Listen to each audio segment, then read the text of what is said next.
The cold was a constant companion. It lived in the stone floors of the great hall, seeping through the thin soles of her worn-out shoes and into the bones of her feet. It clung to the damp rags she used to scrub away the grime of the silverwood pack, turning her knuckles a raw, weeping red. They called her Alara, but most of the time they did not call her anything at all. She was a ghost in her own home, a shadow meant to be overlooked. Worthless. The word was a brand on her soul, far more painful than the chill that had settled deep in her marrow. She was an Omega, the lowest of the low, an orphan left behind when her parents had been slain by rogues years ago. With no family to protect her, she had become the pack's property, a convenient target for every frustration and a silent worker for every menial task. A bucket of icy water sloshed beside her, the splash soaking the hem of her already threadbare tunic. Alara flinched but did not look up. She knew who it was without seeing. Lyra, the Alpha's daughter, stood over her, a cruel smirk twisting her pretty face. "Filth breeds filth, Omega," Lyra purred, her voice dripping with condescension. "You missed a spot." She nudged a perfectly clean flagstone with the toe of her fur-lined boot. Alara's jaw tightened. She bowed her head, the curtain of her dull brown hair hiding the spark of defiance in her eyes. "Yes, Lyra. My apologies." Her voice was a mouse squeak, exactly what was expected of her. "See that you do better." Lyra kicked the wooden bucket, sending it skittering across the floor. Soapy, frigid water flooded the area Alara had just finished cleaning. "The Alpha King Kalen arrives for the winter choosing in 2 days. This hall must be perfect. His standards are not as low as yours." The mention of the Alpha King sent a fresh wave of dread through Alara's stomach, colder than any spilled water. The winter choosing was a ceremony where the supreme alpha of all packs would sometimes, though rarely, find his fated mate among the eligible daughters of his vassal alphas. For Lyra and the other high-ranking females, it was a time of breathless anticipation. For Alara, it meant more work, more chances to be underfoot, more opportunities for humiliation. She did not reply. She simply retrieved the bucket, her movements slow and deliberate, and began the work of soaking up the spill. Her silence was her only armor. They could break her body, but she would not give them the satisfaction of breaking her spirit. Not completely. Inside, where no one could see, she was not just an Omega. She was the daughter of Mara and Phelan, warriors who had died protecting the pack that now spat on their only child. She held their memory like a secret, warming ember in the frozen landscape of her life. It was not much, but it was hers. The blizzard hit on the eve of the king's arrival, a monster of wind and snow that descended from the northern peaks without warning. The world beyond the great hall's windows turned into a churning vortex of white. The wind howled like a starving wolf, clawing at the stone walls. It was Lyra, of course, who found a reason to send her out into it. "The frost herbs for the ceremonial incense," Lyra announced, her voice ringing with false authority. "We have none left. You, Omega, you know the woods. Go and fetch them from the elder pine grove." It was a death sentence. The elder pine grove was a half-hour's trek in good weather. In this storm, it was a frozen hell from which no one could expect to return. The pack's alpha, Lyra's father, said nothing. He watched, his face a mask of indifference, as his daughter sent a pack member to her certain doom. No one spoke up for her. Why would they? She was just Alara. Dressed in a cloak that was little more than patched rags, Alara stepped out of the great hall and into the maw of the storm. The wind stole her breath instantly, a physical blow that staggered her. Snow, sharp as sand, blasted her face. Within moments, the towering shape of the pack hall was swallowed by the white chaos. She was alone. She gritted her teeth, a familiar, stubborn gesture. She would not die. She would not give Lyra the satisfaction.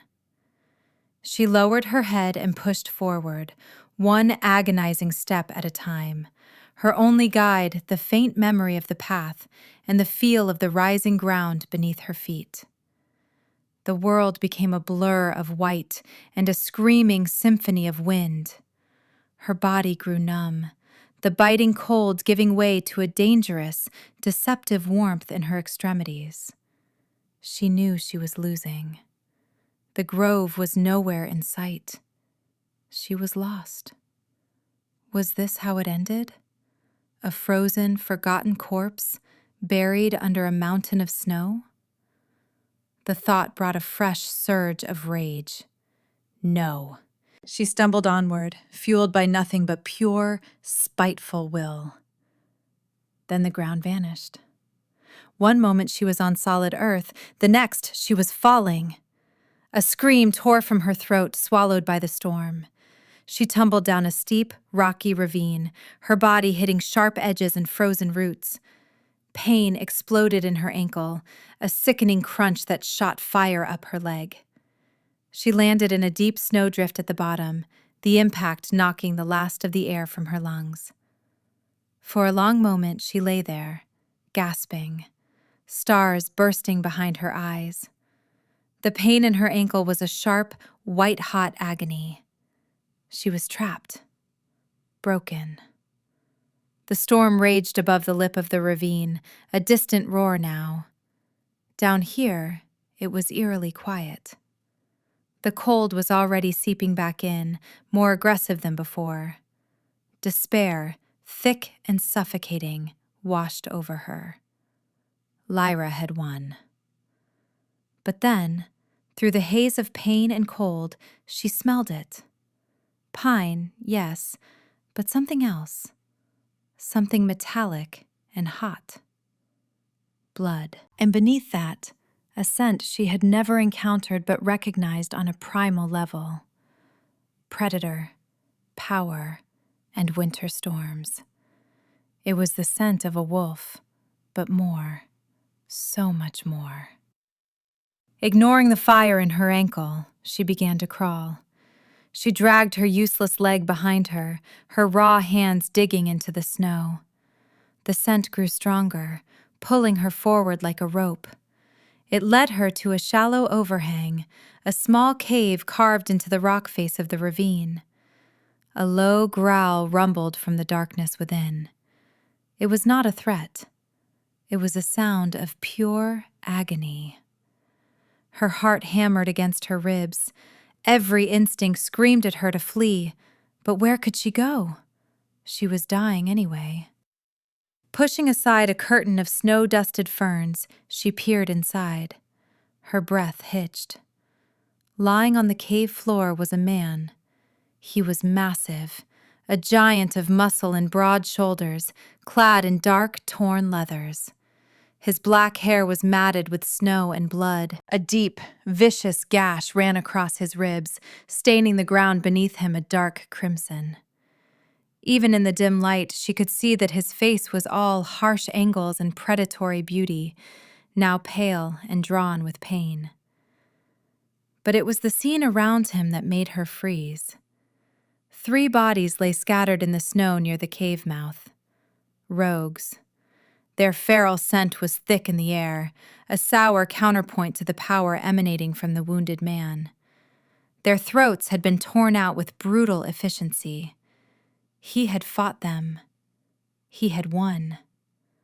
But it had cost him dearly. He was dying, just like her. Suddenly, a flicker of movement. One of the rogues was not dead.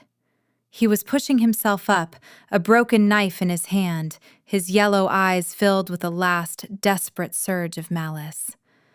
The massive man on the ground tried to move, a guttural snarl tearing from his chest, but he was too weak. His eyes, which had flickered open to reveal a startling pale silver, were clouded with pain. The rogue staggered toward him, knife raised. Alara did not think. She did not plan. The stubborn, resilient thing inside her that had refused to break for Lyra now erupted. She launched herself forward, a feral scream ripping from her own throat. She was a thing of desperation and fury. She slammed into the rogue from the side, knocking him off balance. He was bigger, stronger, but he was wounded and surprised. He snarled, swiping at her with the knife. She scrambled back, her hands finding a heavy, jagged rock. She threw it with all her might, striking him in the temple. He howled, dropping the knife. Before he could recover, she was on him. She was all teeth and nails, a wild thing fighting for a life that was not even her own. Why was she doing this? She did not know. She only knew that the man in the cave could not die. Another rogue, one she had thought dead, stirred, groaning. He began to crawl toward the fight, his eyes locking on her. 2 of them. Panic and adrenaline surged through her in a dizzying wave. She kicked the first rogue away and snatched up the fallen knife. It felt clumsy in her hand. The second rogue lunged and she stumbled back on her good leg, her injured ankle screaming in protest. She swung the knife wildly, the blade slicing across his arm. He roared, undeterred, and grabs her by the throat, his claws digging into her skin. Her vision started to blacken at the edges. Choking, she drove her knee into his groin. He grunted, his grip loosening for a fraction of a second. It was enough. She twisted, bringing the knife up and under his ribs with a desperate 2-handed shove. He gasped, a wet, gurgling sound, and collapsed on top of her. Shoving his dead weight off, she scrambled to face the first rogue. He was on his feet again, blood streaming down his face, his eyes burning with hate. He charged. There was no time for finesse, no time for fear. She met his charge head-on, ducking under his grasping hands and driving the hilt of the knife into his throat. There was a sickening crunch of cartilage. He staggered back, clutching his neck, and fell into the snow, silent. It was over. Silence descended, broken only by her own ragged, sobbing breaths and the howl of the wind above. She stood there, trembling, covered in blood that was not hers, the knife falling from her nerveless fingers. She had done it. She had killed them. Worthless, invisible Alara had killed 2 rogue wolves, bare-handed, or close enough.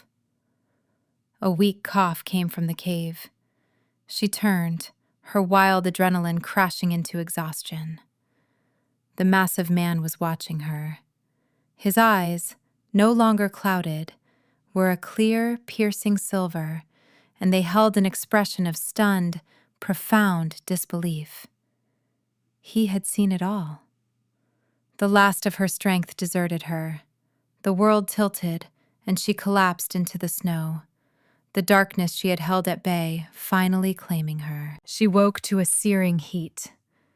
It was not the biting cold of the snow, but a deep, internal fire that seemed to originate from her wrist. A groggy, pained noise escaped her lips. She was no longer in the snow. She was inside the cave, lying on a thick fur cloak that smelled of pine and winter storms. The wounded man was beside her, propped against the cave wall. The fire she had managed to start before she passed out was now a steady, healthy blaze. He had dragged her inside. He had saved her. "You're awake," a voice rumbled, deep as thunder. She flinched, her eyes flying to his. They were still silver, but now they held a strange intensity, a focus that made her feel naked and seen in a way she never had before. He had cleaned and bound his own wound with strips of cloth torn from his tunic. He was still pale, but the immediate threat of death seemed to have receded. You were, she stammered, her voice hoarse. Dying, he finished for her. You stopped that. He looked from her face to the bodies outside the cave, then back again. There was no praise in his voice, only a quiet, assessing statement of fact. The cold was starting to creep back into her bones, despite the fire. She shivered, wrapping her thin cloak tighter around herself. The man watched her, his brow furrowed. After a moment of silence, he shifted, a grunt of pain escaping him. "Come here," he commanded. It was not a request. Fear, sharp and immediate, pierced through her exhaustion. He was an unknown, a massive predator who had just slaughtered 3 of his own kind, and she was a lone, injured Omega. "No," she whispered, the word barely audible. His expression did not change, but something in his silver eyes softened almost imperceptibly. "You are freezing. I am not. Sharing body heat is the most efficient way to survive. I will not harm you." Her mind screamed at her to refuse, to stay as far away as possible, but her body, shivering uncontrollably, betrayed her. The logic was sound, and more than that, a strange, inexplicable pull emanated from him, a sense of safety that defied all reason. Hesitantly, she crawled closer, dragging her throbbing ankle. She settled beside him, careful not to touch him, the heat radiating from his large body a siren's call to her frozen limbs. "Closer," he said, his voice softer now, but just as absolute. "This is pointless otherwise." She took a shaky breath and shifted again, her shoulder brushing against his arm. The contact was like a lightning strike. A gasp was torn from her lips, but it was nothing compared to what happened next.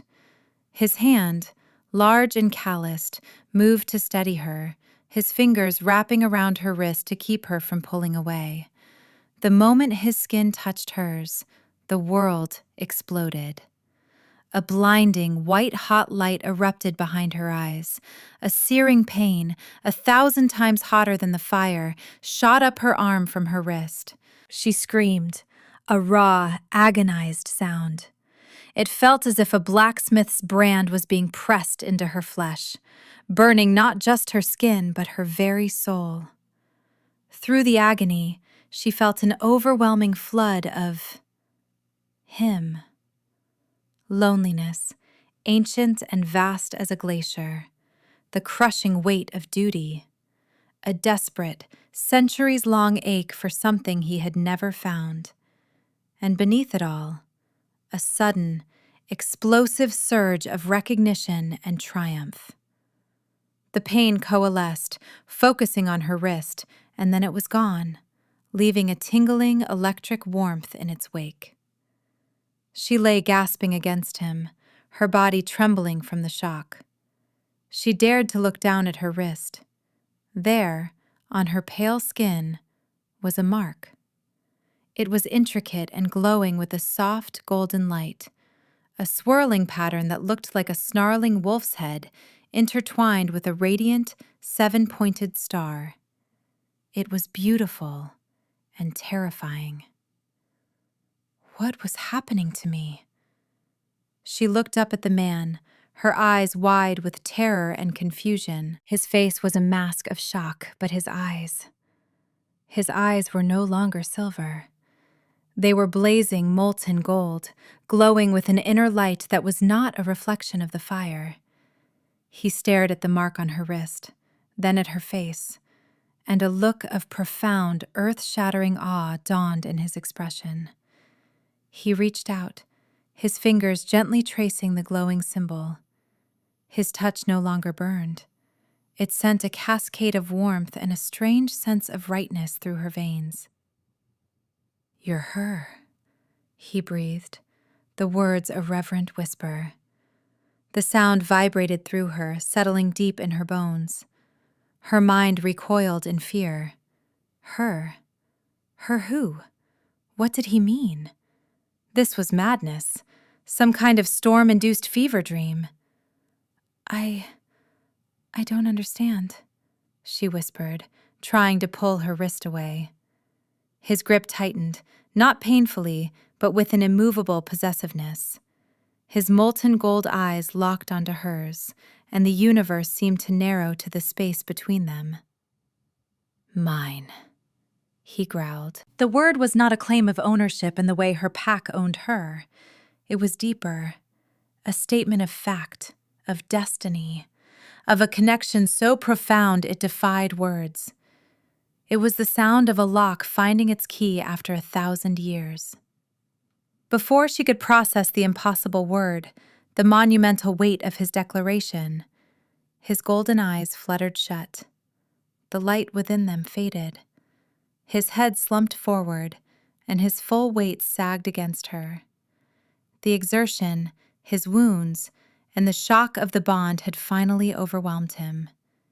He had passed out. Alara was left in the flickering firelight, trapped beneath the arm of a terrifying giant man. A glowing mark burned into her skin, and a single impossible word echoing in the ruins of her world. Mine. She did not know how long she sat there, pinned by his weight, her mind a maelstrom of fear and disbelief. The glowing mark on her wrist was undeniable, a tangible piece of insanity. Her body, pressed against his, no longer felt the cold.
A group of warriors, clad in the same dark leathers and heavy gray furs as the king, appeared at the mouth of the ravine.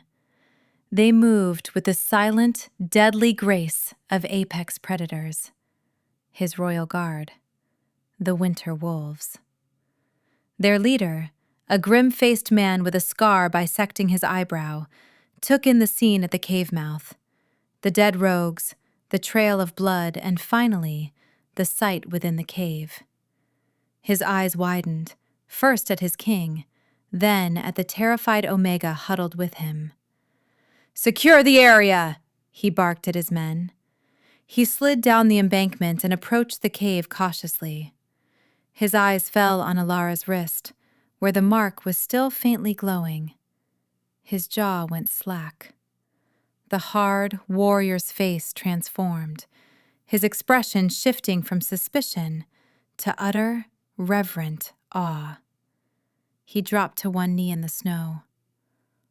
"Luna," he breathed. The word meant nothing and everything.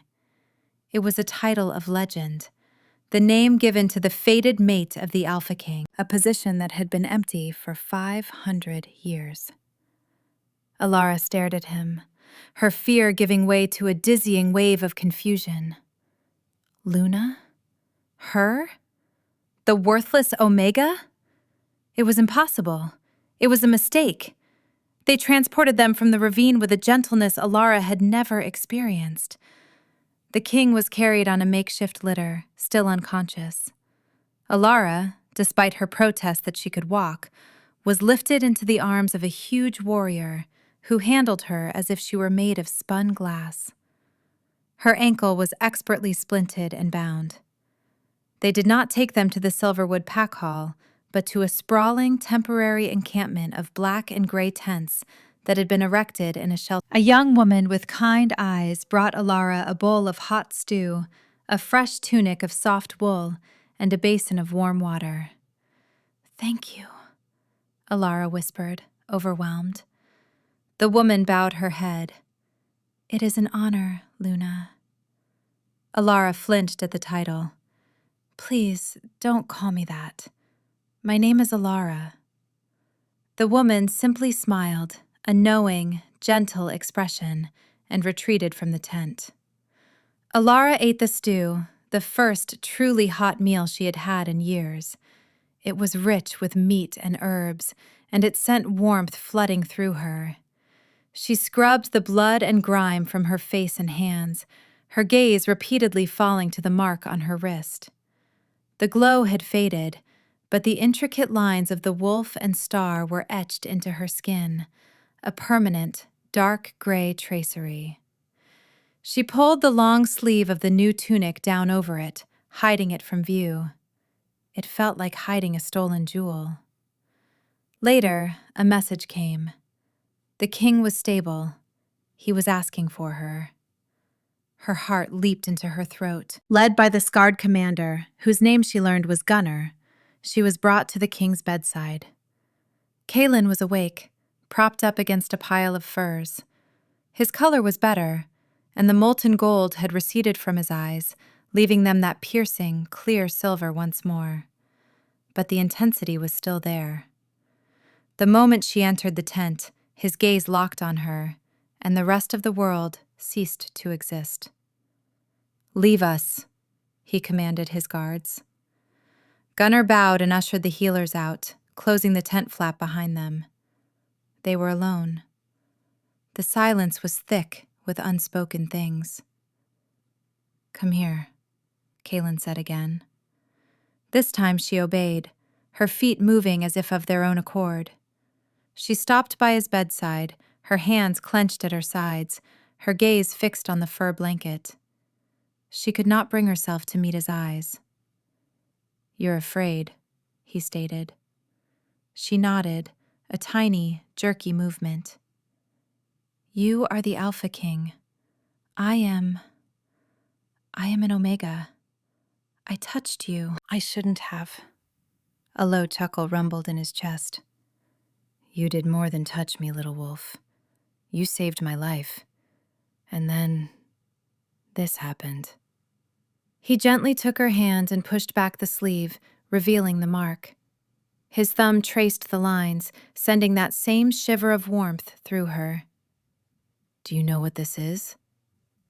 They called me Luna," she whispered, the word tasting foreign and absurd on her tongue. "They are correct," he said simply. "This is a soul bond mark. It appears only when a king finds his fated mate, a mate I have waited centuries for, a mate I had begun to believe did not exist." Her head snapped up, her eyes wide with disbelief. "No, it's a mistake. I'm nobody. I'm worthless. The pack, everyone says so." The words tumbled out, a confession of her deepest, most painful truth.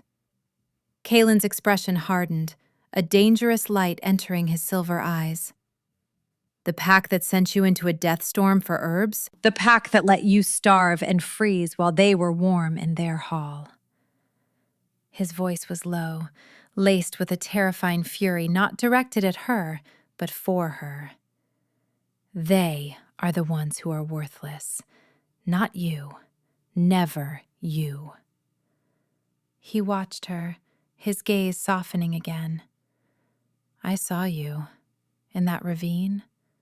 You were injured, terrified, and freezing to death, but you fought. Not like a trained warrior, but like a cornered wolf protecting its own. You have more fire in you than my entire royal guard. Do not ever call yourself worthless again." Tears welled in her eyes, hot and sudden. No one had ever spoken to her like that. No one had ever seen her. Not the real her, the one who fought to survive every day. "Sit down," he said, his voice gentle now. He patted the edge of the furs. She hesitated, then perched on the side of the bed. "Tell me your name." "Alara." "Alara," he repeated, tasting the name. "I am Kaelin." He held her gaze, his expression serious. "This will be confusing, frightening. Your life has been turned upside down. But know this. You are no longer an Omega of the Silverwood Pack. You are mine, and you are safe." The promise was absolute. Part of her, the part that had been alone for so long, desperately wanted to believe him. But the other part, the part that had been taught its own worthlessness for a decade, could only feel a deep, abiding terror. This was too much, too fast. A commotion outside the tent interrupted the fragile moment. Gunner's voice could be heard, low and sharp, arguing with someone. The tent flap was thrown open, and Alpha Valerius of the Silverwood Pack strode in, his daughter Lyra trailing smugly behind him. Valerius's eyes widened at the sight of Alara sitting on the king's bed. Lyra's painted lips tightened into a venomous line. "Your Majesty," Valerius began, bowing low. "1,000 apologies for the intrusion. We came to offer our profound relief at your recovery. We were horrified to hear of the rogue attack." He shot a poisonous glare at Alara. "And to retrieve our wayward Omega. She will be punished severely for running off and troubling your people." Before Alara could flinch, before she could retreat into her shell of invisibility, Kaelin's hand shot out and clamped around her wrist, his thumb resting protectively over the soul bond mark. His eyes, when he looked at Valerius, were not silver. They were chips of ice. "She is not your Omega," Kaelin said, his voice lethally soft. "And you will not touch her. Alara is under my protection." Lyra gasped, her eyes flying to where Kaelin held Alara's hand. She saw the edge of the dark mark peeking out from under his thumb. Her face, a mask of pretty arrogance moments before, contorted with a flash of pure, unadulterated jealousy. It was quickly hidden, replaced by a calculating gleam. She looked from the mark to Alara's terrified face, and a slow, venomous smile touched her lips. She had not lost. The game had just changed. This worthless Omega was not an obstacle anymore. She was a key. Lyra's discovery hung in the air, a toxic, unspoken secret. Kaelin dismissed Alpha Valerius and his daughter with a curt, non-negotiable command, his icy displeasure a palpable force in the tent. Valerius, cowed and confused, practically dragged Lyra out. But Alara had seen the look in Lyra's eyes. It was the look of a predator that had just spotted a new, more interesting way to hunt. The fear that had momentarily receded came flooding back. "She saw it," Alara whispered, her voice trembling. "Lyra saw the mark." "Let her," Kaelin said, his voice a low growl. His grip on her wrist was a comforting anchor in the swirling storm of her emotions. "Her games are over. She has no power here." But Alara knew better. Lyra's power did not come from strength, but from spite. It was the power of a snake, all venom and slyness. She had tormented Alara for years, for no reason other than petty cruelty. Now, she had a reason, a monumental one. Over the next day, Alara was kept close to the king's side as he recovered with supernatural speed. She was introduced to his inner circle, the stern-faced commanders of his winter wolves. They treated her with a formal, baffled reverence that was almost as unnerving as the open hostility of her old pack. They called her Luna, and each time she felt like an imposter in a stolen life. She learned about the bond. It was a legend, a connection that not only bound two souls but also anchored the Alpha King's immense power to the life force of the land itself. Without a mate, the king's power, while vast, was a solitary, slowly eroding mountain. With his Luna, it became a living, breathing part of the world, renewed and magnified. It was why he had been waiting for so long, why his enemies would see his mate as both a strength and a weakness. Kaelin explained this to her patiently, his silver eyes watching her for any sign of distress. He spoke of his loneliness, of the crushing weight of centuries spent ruling alone. His vulnerability was a disarming weapon, chipping away at the walls she had built around her heart. "I did not know what I was looking for," he confessed one evening as they sat by the brazier. "Only that a part of my soul was missing. The moment our skin touched, I knew. It was you." She wanted to believe him, desperately. But a decade of being told she was nothing was a powerful poison. How could she, Alara, be the missing piece to this ancient, powerful being? It felt like a cruel joke the universe was playing on her. Her self-doubt was a constant, gnawing whisper. She was not a Luna. She was a girl who scrubbed floors. She was not a queen. She was an orphan who hid from beatings.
"I don't think so," Alara said, her voice quiet but firm. Lyra's smile faltered. "Don't be a fool, Omega. You can't hide behind the king forever. Come now." When Alara did not move, Lyra's patience snapped. She made a sharp, almost imperceptible gesture with her hand. From the shadows behind the neighboring tents, figures emerged. They were not winter wolves. They were clad in black-studded leather that seemed to drink the light, their faces obscured by cowls. Their scent was wrong, acrid smoke and old blood. Before the royal guards could react, the newcomers attacked. The fight was brutal and short. The assassins moved with unnatural speed, their blades coated in a black, viscous substance. The two guards fell, their bodies convulsing. Alara screamed, scrambling to the back of the tent. The bond flared in her chest, a silent, desperate cry for Kaelin. Two of the cowled figures entered the tent. One of them held up a pair of heavy, ornate manacles. They were not iron. They were wrought from a dull, grayish metal that seemed to deaden the air around it. Silver.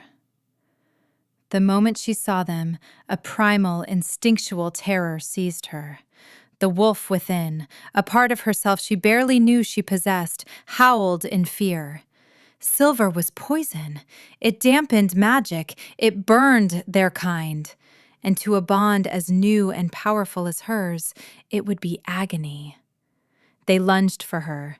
She fought back, kicking and scratching, the ghost of her desperate battle in the ravine rising within her. But she was no match for them.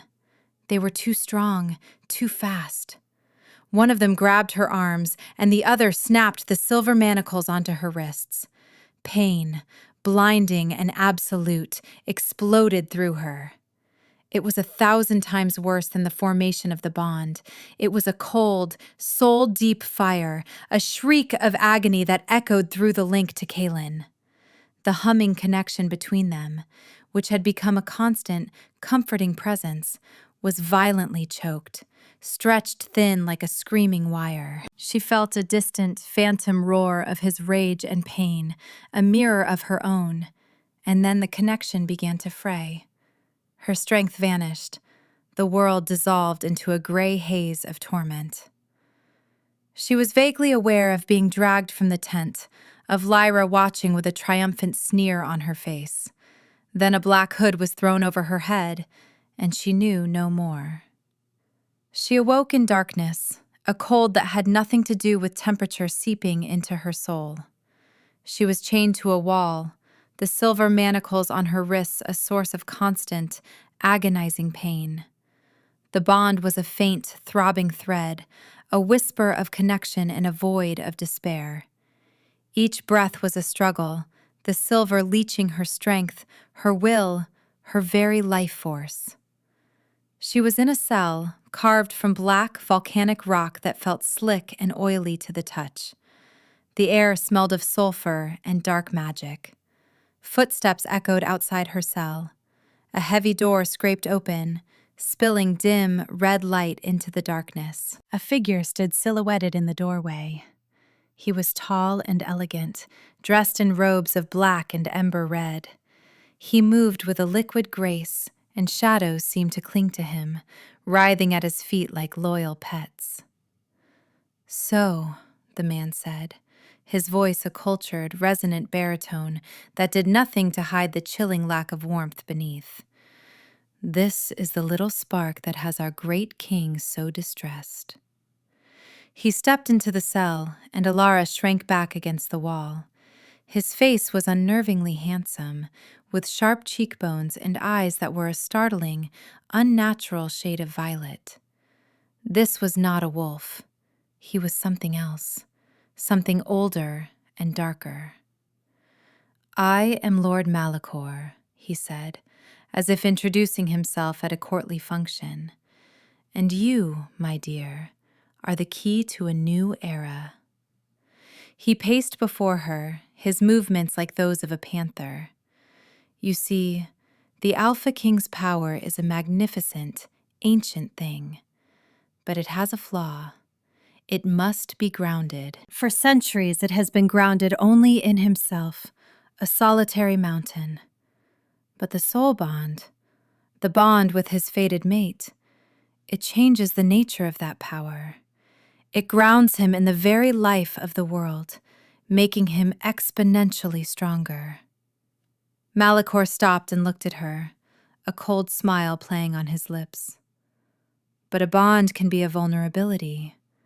A chain can be pulled from either end. By taking you, we not only deny him his new strength, we create a wound in his very soul, a wound that bleeds power." He gestured to the silver manacles. "This silver, mined from a place where the earth's magic has died, is not just painful. It is actively suppressing the bond, poisoning it. Every moment you are here, his power drains away, seeping into the ether.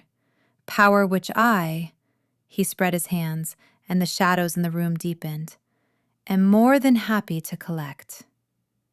Despair, cold and absolute, washed over Alara.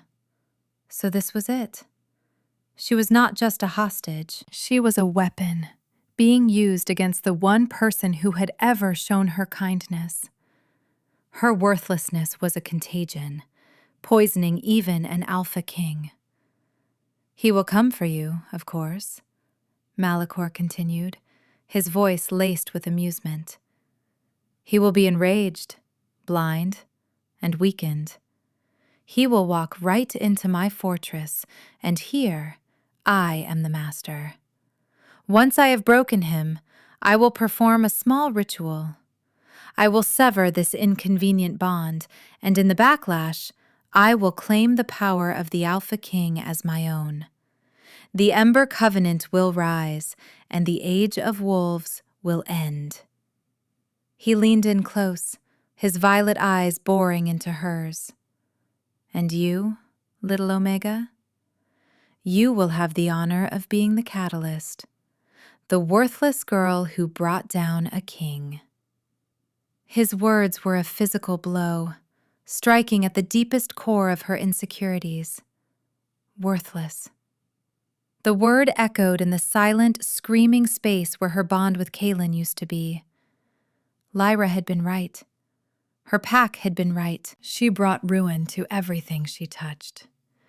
Malachor left her in the suffocating darkness, the echo of his laughter slithering in the air.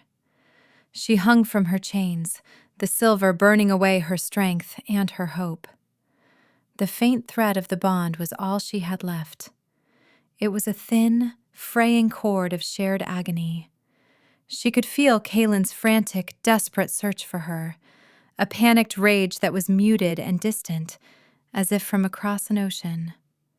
She was going to die here, and worse, she was going to be the reason he died too. The tears that came were not hot, but cold and silent. They were tears of utter, soul-crushing despair. She let her head hang, the last of her fight draining away. She was ready to let the darkness take her. Hold on. The voice was not a sound. It was a feeling, a spark of golden light in the vast, screaming emptiness of her mind. It was him.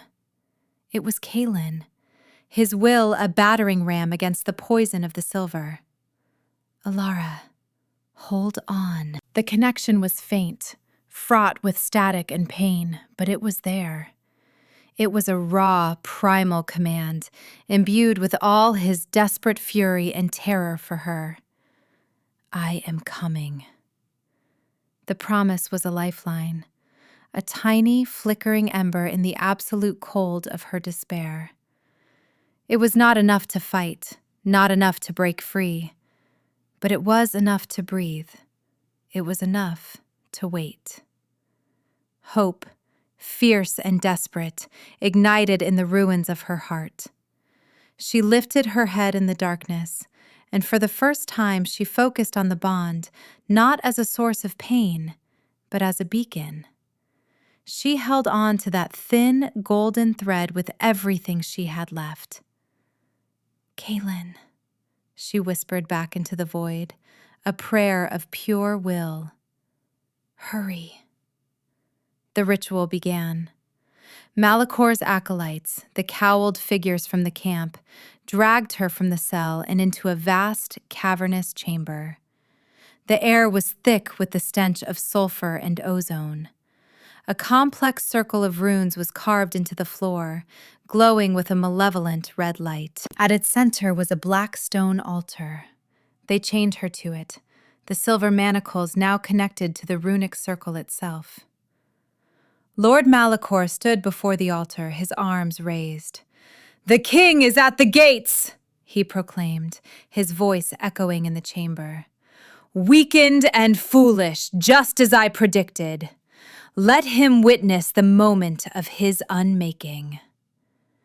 As he began to chant in a guttural, ancient language, the runes on the floor flared.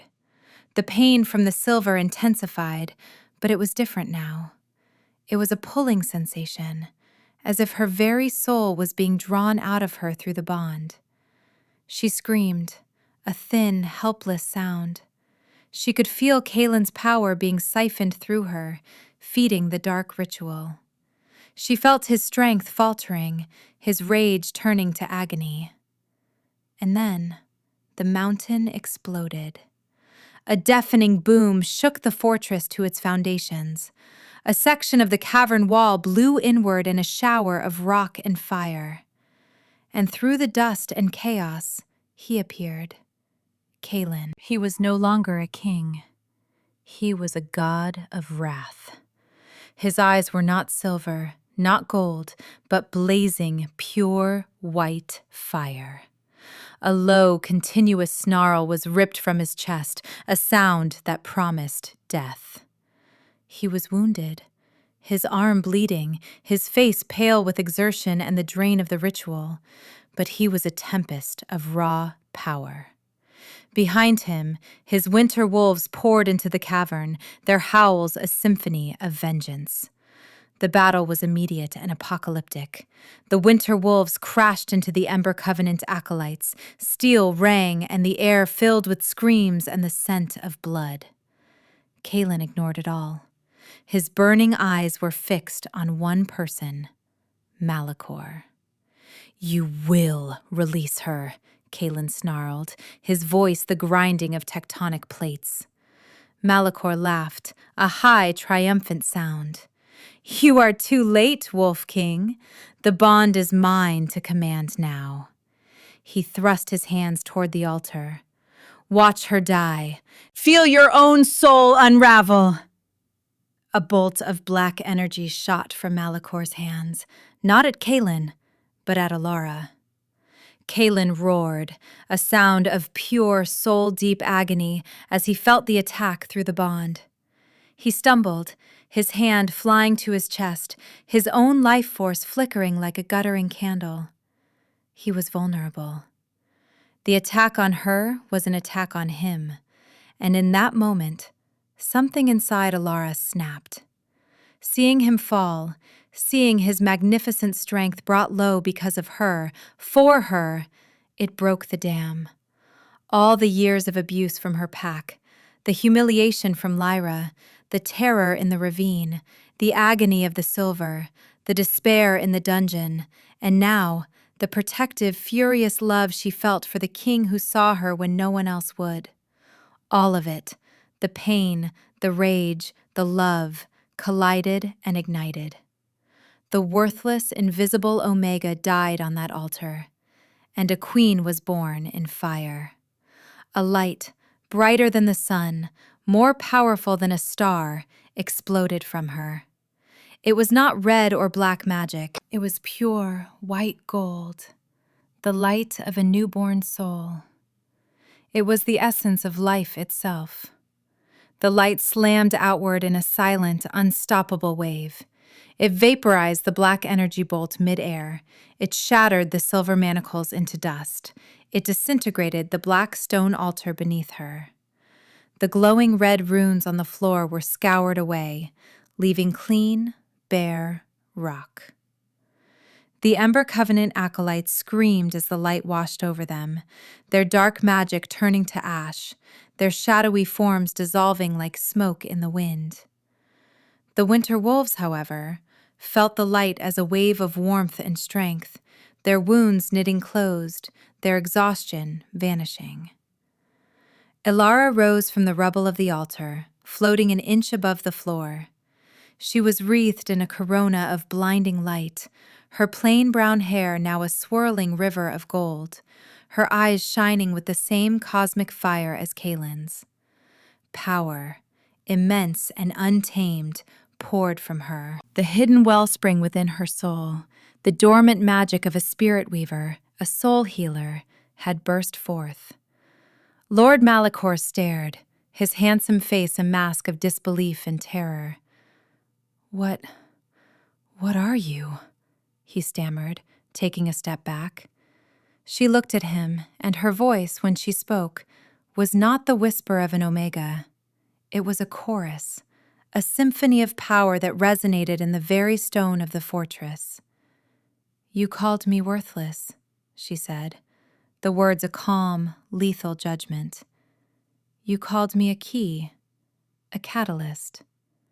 She raised a hand, and a sphere of blinding light coalesced in her palm. "You were wrong."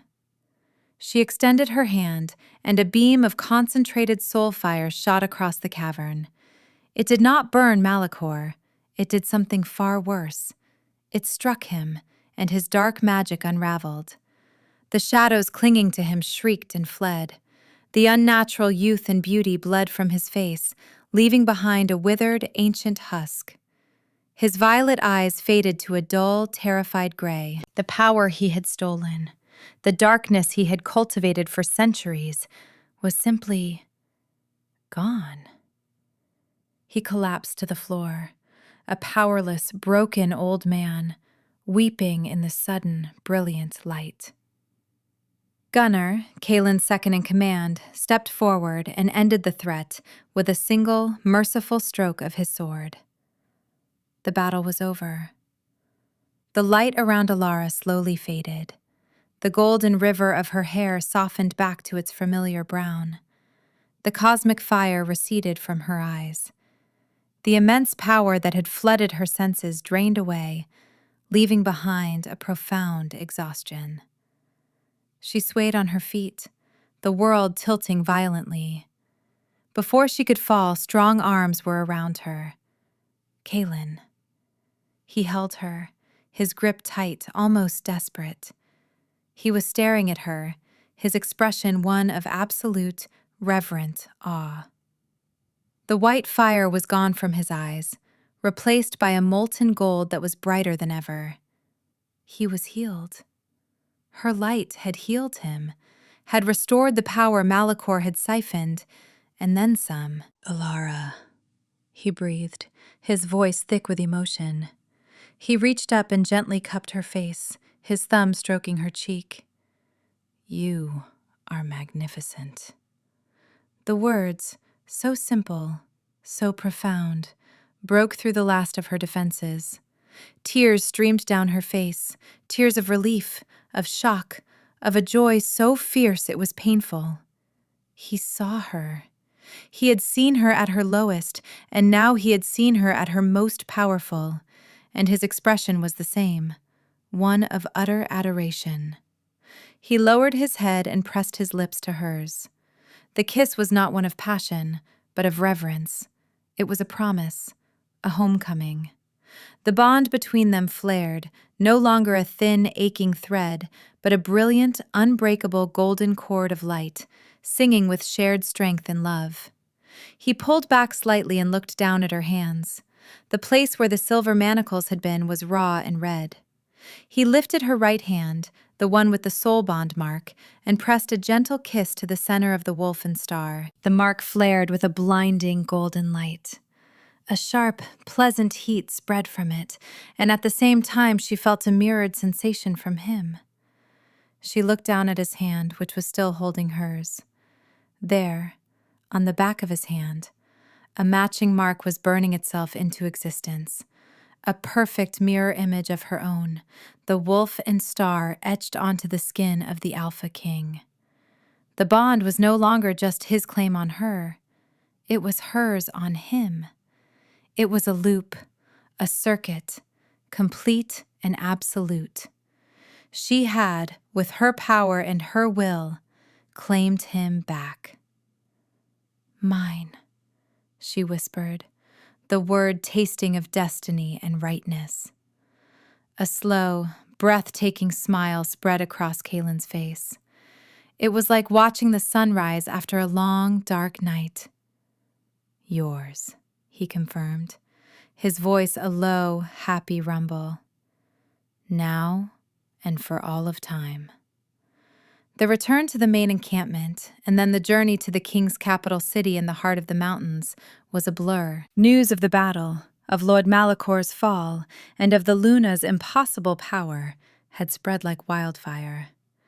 The awe in the eyes of the winter wolves was now tinged with a healthy dose of fear. She was not just the king's fated mate. She was a power in her own right, a force of nature to rival him.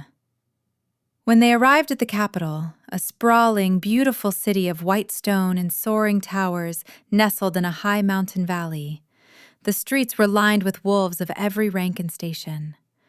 They stared in silence as the royal procession passed, their eyes fixed on the small, brown-haired woman riding beside their king. Kaelin took her to the great citadel, a fortress of breathtaking scale and grace.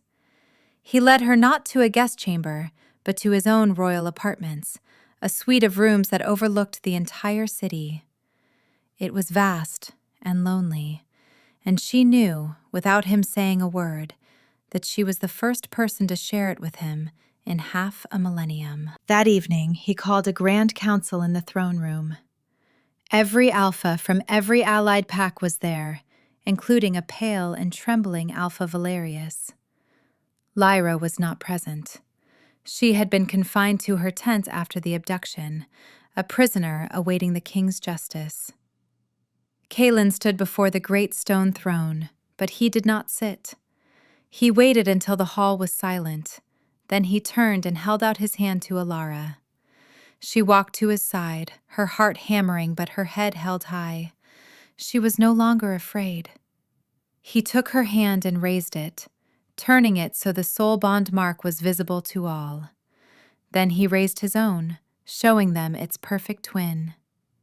For 500 years, the throne of the Luna has been empty, Kaelin announced, his voice ringing with power and authority that left no room for argument. Today, it is filled. His golden eyes swept over the assembled alphas, finally landing on Valerius. You know her as Alara of the Silverwood Pack. An Omega you deemed worthless, an orphan you allowed to be abused and discarded. You were blind. He turned his gaze back to the whole assembly, his voice softening with pride and love. I know her as my soul's mate, the destroyer of the Ember Covenant, the light that saved us all.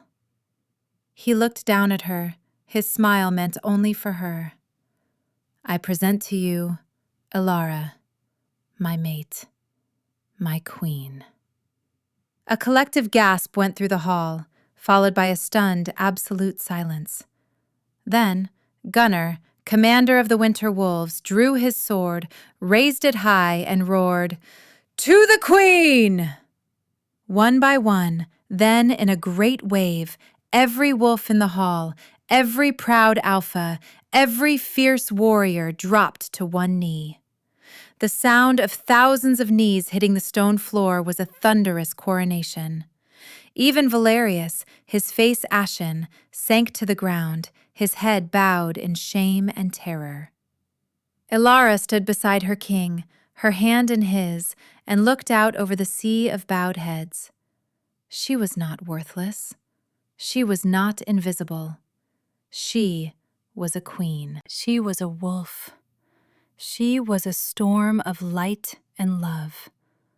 Later that night, she stood on the balcony of their rooms, the cool mountain air a soothing balm on her skin.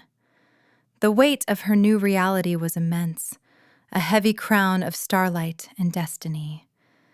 But it was not a crushing weight.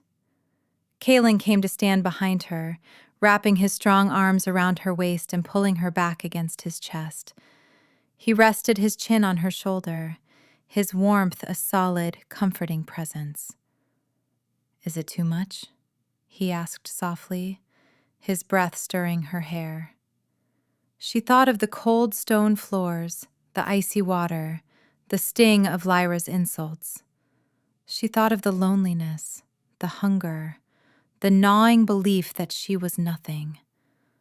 All of it seemed like a story from another life, a tale told about someone else. No, she whispered, leaning back into him. She placed her hands over his, their matching marks aligning, sending a gentle pulse of warmth between them. It feels like I can finally breathe. Below them, the lights of the capital city glittered like a fallen constellation. For the first time in her life, she was not looking in from the outside. She was not a shadow in the corner. She was at the very center of it all, held safe in the arms of a love as vast and ancient as the mountains themselves. She was home.